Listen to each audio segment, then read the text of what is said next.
시카고 컵스와 4년 5,300만 달러 718억 원에 계약한 이마나가 쇼타가 메이저리그를 시작하자마자 강렬한 인상을 남기고 있습니다. 이마나가의 데뷔 전 콜로라도 로키스와의 경기에 선발 투수로 등판 6이닝 무사사구 무실점으로 호투하며 승리 투수가 됐는데 메이저리그 첫 등판임에도 불구하고 6회 2사가 돼서야 노히터가 깨질 정도로 그의 투구는 환상적이었습니다.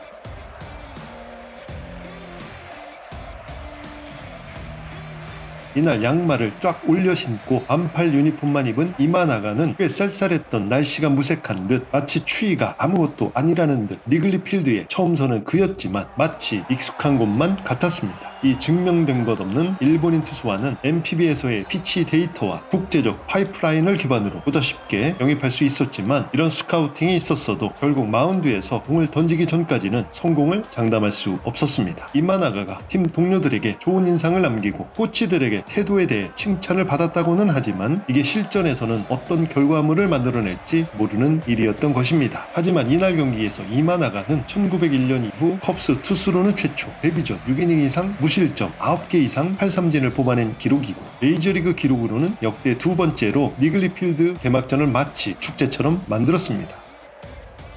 두 번째 경기는 다저스였는데 4이닝 동안 2피안타 무실점으로 개막 2경기 연속 무실점을 기록하면서 이날도 강렬한 인상을 남겼습니다. 비록 경기가 중단된 뒤 2시간 50분 뒤에 재개된 탓에 5회 마운드에 오르지 못해 승리를 챙기지 못했지만 2경기 연속 무실점 무볼넷 투구를 보여줬습니다. 특히 이날 다저스와의 경기는 이마나가에게 시험때나 다름없었는데 팀 성적이 100패 이상 예상되는 로키스 타선이 아닌 무키 베츠, 오타니 쇼헤이, 프레디 프리먼으로 이어지는 MVP 막강 타선을 갖춘 다저스였기 때문이었죠. 하지만 최강 다저스를 상대로도 무실점으로 호투가 눈부셨고 특히 경기 전 관심을 모은 오타니와 9구 접전 끝에 삼진으로 잡아내는 장면은 컵스의 선택이 옳았다는 것을 증명하기에 충분했습니다. 일본 요코하마에서 8시즌 뛴 이마나가는 통산 64승 ERA 3.18을 남긴 투수고 국가대표에도 선발되었고 올 시즌을 앞두고 포스팅 시스템으로 메이저리그에 도전해서 컵스와 계약하게 되는데 시범 경기에선 ERA 5.68로 다소 실망스러운 투구를 보였지만 개막 뒤엔 2경기 연속 무실점으로 역투하고 시즌 초반 성적으로는 천문학적인 돈을 받은 야마모토보다 앞서는 성적입니다. 데뷔 첫 2경기 연속 무실점은 같은 일본인 투수인 다나카 마사히로, 다르비스유, 오타니 쇼헤이, 야마모토와 같은 대단한 투수도 해내지 못한 기록이고 마에다 켄타가 2016 시즌 2경기 연속 무실점을 기록한 사례가 있을 뿐입니다.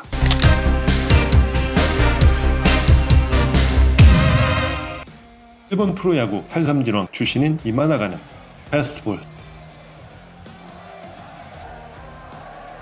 스플리터,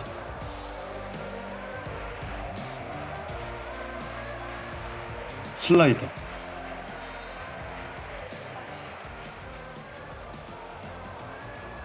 커브를 구사하는데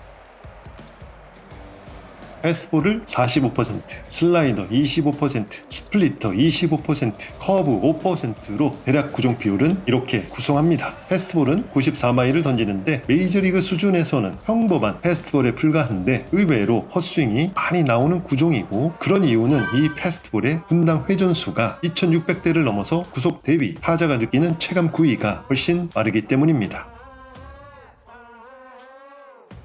일본에서도 스피드볼 랭킹 부분에서도 구속이 월등히 앞서는 투수들을 제치고 항상 상위에 랭크되면서 패스트볼 구위를 인정받은 바 있습니다. 그런데 사실 이마나가는 커리어 초반 130km대로 구속이 그렇게 빠르지 않았는데 구속과 구위가 기하급수적으로 상승한 케이스입니다. 구속이 빨라지는 데는 여러 가지 이유가 있는데 체계적인 트레이닝, 식단이나 마인드 컨트롤도 이유가 될 수 있겠죠. 하지만 의외로 그 시작은 다른 부분에서 출발하는데 자신의 동료를 지켜본 후 팀 동료가 믿을 수 없는 공을 던지면서 팀 동료에게 던지는 방법을 묻고 따라하고 또 자신이 새로운 투구 폼에 적응하면서 꽤 자연스러울 때까지 연습하고 이런 과정을 통해 구속이 빨라지는 경험을 합니다. 마찬가지 이마나가도 자신이 배워야 할 게 많은 투수라고 말합니다. 매일같이 배울 거라 말하는 선수죠. 이마나가는 투수 코치의 조언을 받아들여 그의 하체는 정말 단단하고 안정된 선수로 발전합니다. 일본 투수들은 많이들 이중 키킹을 하죠. 이마나가도 마찬가지. 이때 하체의 힘이 상체에 온전하게 전달되도록 왼쪽 다리가 힘을 오래 지탱하고, 이런 자세를 오래 유지하면서 편안하게 느껴지는 폼에서 덤으로 구속이 오르게 됩니다. 스피드건에 찍히는 것 이상으로 공에 힘이 있는 이유는 바로 이 때문이죠.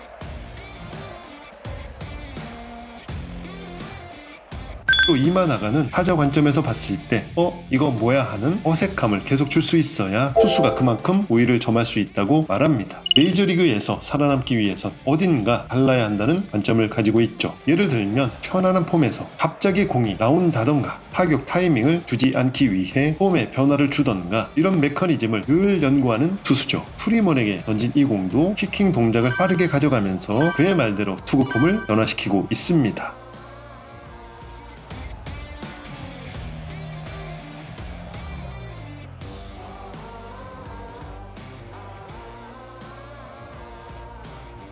그런 이마나가는 슬라이더를 던질 때 팔의 각도를 변화시킵니다. 82마일의 슬라이더는 팔의 각도를 높이면 수직 무브먼트의 변화를, 팔의 각도를 내리면 수평 무브먼트에 더 변화를 주는 식이죠.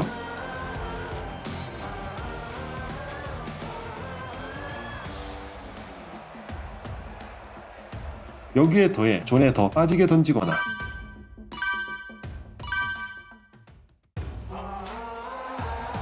더 낮게 던지면서 헛스윙을 유도하는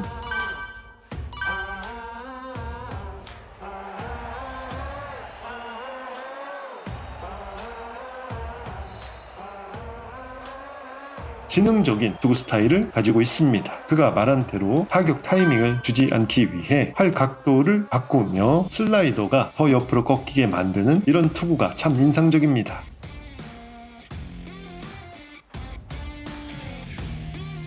이마나가의 스플리터는 그 자체로도 위력이 있지만 패스트볼과 조합될 때 위력이 배가 되는데, 스플리터로 카운트를 잡고 하이 패스트볼로 헛스윙 삼진을 잡아내거나 패스트볼을 먼저 보여준 다음 스플리터를 떨어뜨리면서 타자를 곤혹스럽게 합니다.